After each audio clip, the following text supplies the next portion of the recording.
Hello student, welcome to the SST class of class 4. Today we are going through the topic physical features of India.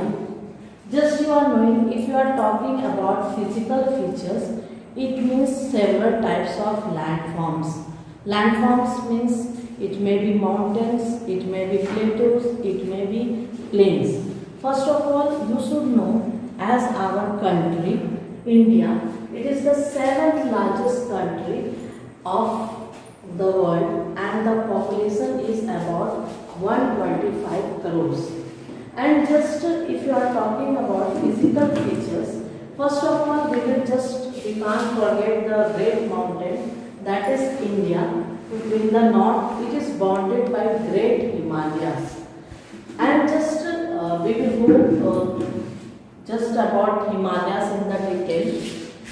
And we should know that India is also called as peninsula because it is surrounded by three water bodies. If you are seeing Arabian Sea in the west side, Bay of Bengal in the east and Indian Ocean in the south. So this is to be by-hearted by you, and just you know that there are too many neighboring countries of our country. That is, if you are talking about the north side, you can see in the map, the north side it is China, Nepal and Bhutan, and east side it is Bangladesh and Myanmar, and in the west side we have the Pakistan and Afghanistan, and the south side, the neighboring country which is in India, that is Maldives and Sri Lanka.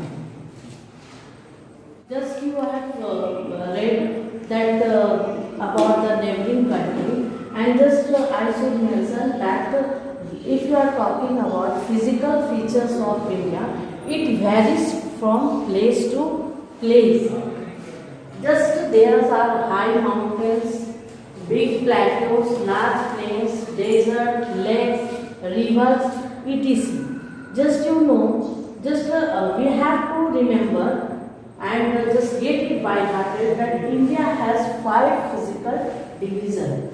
Just if you are talking about the northern side, it is the northern mountain, the northern plain, the great Indian desert, the fourth one is the southern plateaus, and fifth is the coastal plains. If you are talking about the northern mountains, the mountains it includes the Himalayas, which we will just go in detail. The 3 types of mountain, the peaks. The second, the northern plains. The plains means where you can say that there is a very fertile land. It is good for the agriculture, and population of northern plains is high. The great Indian desert, we can't forget the desert which is in India, and we will go in detail. And the next point is the southern plateaus. The plateaus means the high elevated land. High elevated land, it is, if sometimes the people just try to confuse the difference between mountain and plateau. This mountain has the peak, but the plateaus is just the high elevated land. And the last is the coastal plains, means the plains which have coastal area. And so we will go in detail in the just one by one this physical division in the next chapter. So thank you everyone, keep learning.